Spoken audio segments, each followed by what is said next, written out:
10 साल पहले Malaysian airlines का एक प्लेन MH370 अचानक से गायब हो जाता है।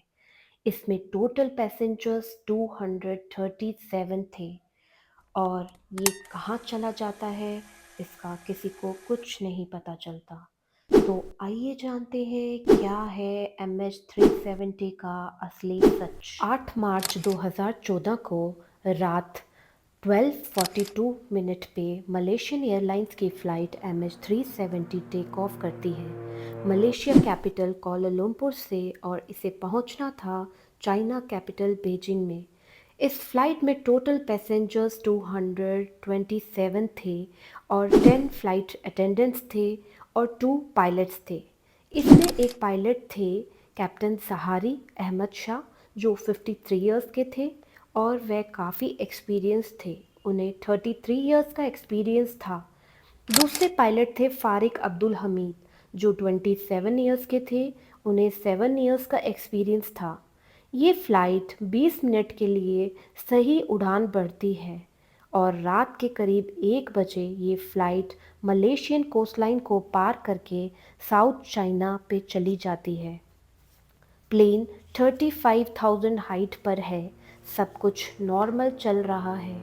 रात के 1:20 पे ये फ़्लाइट वियतनाम के एयर स्पेस पे एंटर करती है और ये प्लेन वियतनाम के ATC से संपर्क में आती है।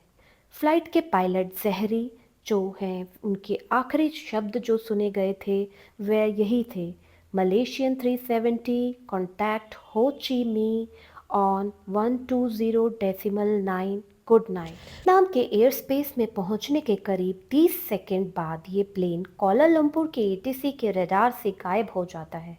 कोलालमपुर ATC ने समझा कि फ़्लाइट अब वियतनाम के रडार में पहुंच गई होगी, तभी वह टेंशन फ्री हो जाते हैं। लेकिन असल में ये फ़्लाइट तो वियतनाम के रडार से भी गायब हो गई थी। हो Chi Minh ATC continuously flight से कांटेक्ट करने की कोशिश कर रहे थे, लेकिन उनको कोई रिस्पॉन्स नहीं मिलता है। वे इस गायब हुए प्लेन के बारे में कोलालमपुर ATC को इन्फॉर्म कर देते हैं। किसी को समझ नहीं आ रहा था कि ये फ़्लाइट अचानक से कहाँ गायब हो गई और इस घटना के कारण ये बन जाती है हिस्ट्री की the world's greatest missing plane mystery. सभी को लगा कि कोई प्लेन में प्रॉब्लम होने के कारण प्लेन से कांटेक्ट नहीं हो पा रहा, लेकिन देखते ही देखते काफ़ी समय बीत गया और सुबह 6:30 बजे इस फ्लाइट को बीजिंग में लैंड करना था। बट ये फ्लाइट वहाँ पहुँची ही नहीं। इस फ्लाइट को ढूंढने के लिए सर्च ऑपरेशन शुरू किया जाता है और जहाँ फ्लाइट से आखिरी बार संपर्क टूटा था उस जगह के कई 100 किलोमीटर के दायरे में समुद्र में छानबीन की जाती है। ये सर्च ऑपरेशन इतना बड़ा था कि इस फ्लाइट को ढूंढने में 7 देशों ने अपने अपने शिप्स और एयरक्राफ्ट को इस सर्च ऑपरेशन में इन्वॉल्व किया था। इस फ्लाइट को ढूंढते ढूंढते 3 दिन से भी ज़्यादा हो गए, लेकिन इसका कुछ पता नहीं चला। इस घटना के करीब 4 दिन बाद यानी 12 मार्च 2014 को इस फ्लाइट से रिलेटेड एक और रहस्य सामने आता है जिसने सबके होश उड़ा दिए। दरअसल से फ्लाइट सिविलियन रडार से तो गायब हो चुका था, लेकिन अभी भी मिलिट्री रडार इस फ्लाइट को ट्रैक कर रही थी।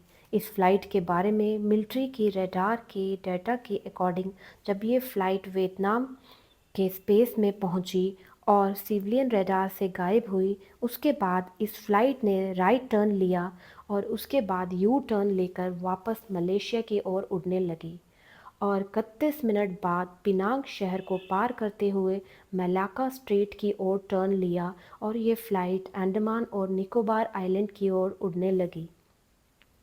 रात के 2:22 तक मिलिट्री के रडार ने इस फ्लाइट को ट्रैक किया और उसके बाद फ्लाइट मिलिट्री के रडार की पहुंच से भी दूर निकल गया। अभी तक जिस जगह पे प्लेन को ढूंढा जा रहा था वहां तो कोई प्लेन था ही नहीं। इस घटना ने अब एक नया मोड़ ले लिया। आखिर ये प्लेन कहाँ गया?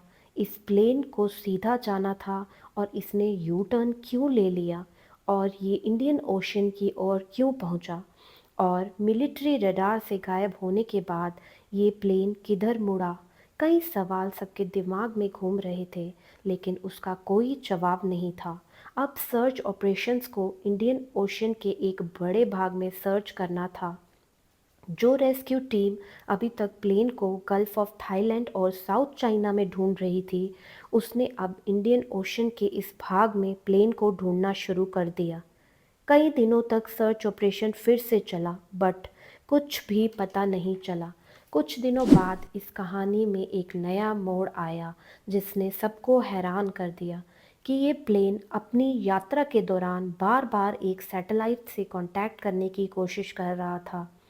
दरअसल ये प्लेन बोइंग 777 प्लेन था, जिसमें सैटेलाइट से ऑटोमेटिक कम्युनिकेट करने की तकनीक थी। इस प्लेन ने हर एक घंटे के बाद इन मार्सेट से संपर्क करने की कोशिश की। इस सैटेलाइट डाटा को डिकोड करने के बाद पता चला कि जब ये प्लेन मिलिट्री रडार से गायब हुआ था, तो उसके बाद इसने एक और टर्न ले लिया और अगले 5 घंटों तक इसी दिशा में लगातार इंडियन ओशन के ऊपर उड़ता रहा। और इस प्लेन ने सुबह 8:01 पर आखिरी बार सैटेलाइट से संपर्क बनाने की कोशिश की।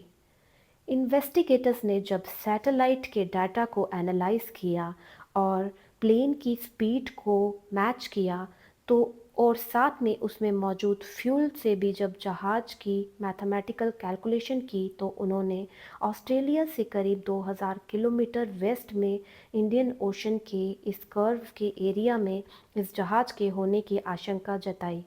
और इसके बाद शुरू होता है दुनिया का सबसे बड़ा सर्च ऑपरेशन। और एक बड़े स्तर पर समुंदर के इस भाग की छानबीन शुरू हो गई, लेकिन इस जहाज का कोई नामो निशान नहीं मिला। फिर अप्रैल 2014 के बाद समुंदर के ऊपर चलने वाले सर्च ऑपरेशन को बंद करके अब डीप ओशन सर्च ऑपरेशन को शुरू किया गया, जिसमें मॉडर्न टेक्निक से ओशन के नीचे मैपिंग की गई और प्लेन को सालों तक ढूंढा जाता रहा। ये सर्च ऑपरेशन दुनिया का सबसे महंगा सर्च ऑपरेशन था और लगातार 3 सालों तक इस जहाज की खोजबीन चलती रही, जिसमें $160 मिलियन का खर्चा आया, लेकिन इस जहाज का कोई अता पता नहीं चला और 3 साल बाद ये सर्च ऑपरेशन बंद कर दिया गया। हालांकि इस प्लेन का तो कोई पता नहीं चला, लेकिन इस प्लेन के गायब होने के 1 साल बाद मेडागास्कर के एक आइलैंड पर इस जहाज का एक टुकड़ा मिला, जो समुद्र की लहरों के साथ इस आइलैंड पर पहुंच गया था। ये जहाज का फ्लैपरॉन था। ये जहाज का वह हिस्सा होता है जो लैंडिंग के समय काम आता है। जब इस फ्लैपरॉन पर सर्च की गई, तो एक खौफनाक बात का पता चला। एक्सपर्ट्स की माने तो जब ये जहाज समुद्र में क्रैश हुआ, तो ये अपनी नोज के बल पानी से टकराया, जिससे यह माने जाने लगा कि फ्लाइट 370 को जानबूझकर क्रैश कराया गया था, जबकि इसे पानी में भी लैंड कराया जा सकता था। आखिर इस फ्लाइट को क्यों क्रैश कराया गया और इसके पीछे किसका हाथ था? इसकी छानबीन के लिए मलेशियन पुलिस ने तहकीकात की, तो इन्वेस्टिगेशन के दौरान इस फ्लाइट से रिलेटेड कई और राज निकलकर सामने आए, जिसने सबको चौंका दिया। पहले तो ये माना जा रहा था कि इस फ्लाइट में शॉर्ट सर्किट की वजह से आग लगी होगी, जिससे प्लेन का कम्युनिकेशन सिस्टम काम करना बंद कर गया होगा और इस वजह से जहाज के कैप्टन ने प्लेन को यू टर्न लेकर वापस मलेशिया में इमरजेंसी लैंड कराने की सोची होगी। लेकिन यहाँ पर यह सवाल उठता है कि फिर प्लेन मलेशिया में लैंड क्यों नहीं हुआ? तो इसका जवाब में ये माना जाने लगा कि हो सकता है किसी टेक्निकल फॉल्ट की वजह से पायलट के कैबिन के प्रेशर में बदलाव हुआ होगा, जिससे कैबिन के अंदर ऑक्सीजन की कमी हो गई होगी और दोनों पायलट बेहोश हो गए होंगे, जिसके बाद फ्लाइट ऑटो पायलट मोड पर चली गई होगी, जिस वजह से वह मलेशिया में लैंड नहीं कर पाए। लेकिन इसके काउंटर में एक्सपर्ट्स का मानना था कि जब जहाज ने पेनांग को पार किया, तो उसके बाद फ्लाइट ने एक शार्प टर्न लिया। एक्सपर्ट्स की माने तो ये कोई भी जहाज ऑटो पायलट मोड पर ऐसा शार्प टर्न नहीं ले सकता। तो इसका मतलब ये है कि पायलट ने जानबूझकर फ्लाइट को टर्न कराया और फ्लाइट में कोई भी तकनीकी खराबी नहीं आई थी। ऐसा माना जाने लगा कि फ्लाइट MH370 को किसी ने हाईजैक कर लिया होगा और हाईजैकर्स फ्लाइट को अपने कंट्रोल में रखना चाहते थे।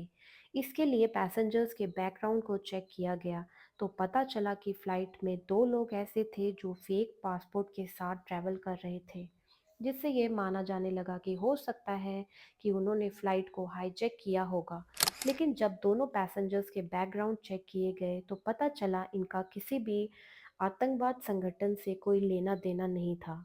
दरअसल ये दोनों फेक पासपोर्ट से यूरोप में जाकर वहां सेटल होना चाहते थे, और वैसे भी फ्लाइट को हाईजैक करके आतंक फैलाना एक मकसद होता है, तो हाईजैकर्स इस फ्लाइट को समुद्र में क्रैश कराने की बजाय सरकार से अपनी डिमांड इस वजह वसूल से इस करवा थ्योरी सकते को थे। भी रिजेक्ट कर दिया गया। फिर फ्लाइट 370 के पीछे किसकी साजिश थी, इसके लिए मलेशियन पुलिस ने दोनों पायलट्स के बारे में तहकीकात की तो फ्लाइट के कैप्टन जहरी अहमद शाह के घर पर एक फ्लाइट साइमुलेटर मिला। दरअसल फ्लाइट साइमुलेटर एक पायलट के पास होना आम बात होती है, लेकिन बड़ी बात यह थी कि उस फ्लाइट सिमुलेटर में जो पाथ ड्रॉ किया गया था और उसमें जो कोऑर्डिनेट्स डाले गए थे वह इत्तेफाक से फ्लाइट 370 के रूट से लगभग मेल खा रहे थे।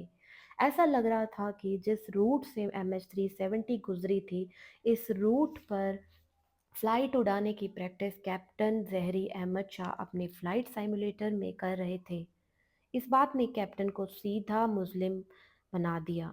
लेकिन सवाल यह था कि क्या सच में कैप्टन जहरी ने फ्लाइट MH370 को गायब किया था? पूरी घटना को इस तरह समझना होगा। दरअसल कुछ ऐसा हुआ होगा कि प्लेन के टेक ऑफ के 42 मिनट्स बाद जब प्लेन वियतनाम एयर स्पेस में प्रवेश किया होगा, तब मलेशिया एटीसी ने प्लेन को वियतनाम एटीसी को हैंड ओवर कर दिया होगा। लेकिन वियतनाम एटीसी बार बार कोशिश कर रही थी पर प्लेन से संपर्क नहीं बना पा रही थी। ऐसा तभी हो सकता है जब प्लेन का ट्रांसपॉन्डर या तो खराब हो गया हो या उसको जानबूझकर बंद कर दिया हो। दरअसल ट्रांसपॉन्डर एक ऐसा डिवाइस होता है जिसके द्वारा प्लेन ग्राउंड पर मौजूद एटीसी से संपर्क बना पाता है और अपनी एक्चुअल लोकेशन के बारे में एटीसी को बताता रहता है।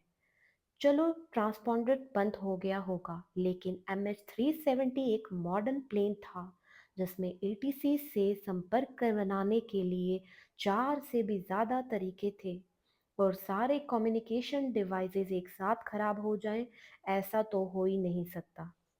मतलब साफ था कि कम्युनिकेशन डिवाइसेस को जानबूझकर बंद किया गया था। अगर टेक्निकल फॉल्ट भी थी तो यू टर्न लेने के बाद प्लेन को मलेशिया इमरजेंसी क्यों नहीं लैंड कराया गया?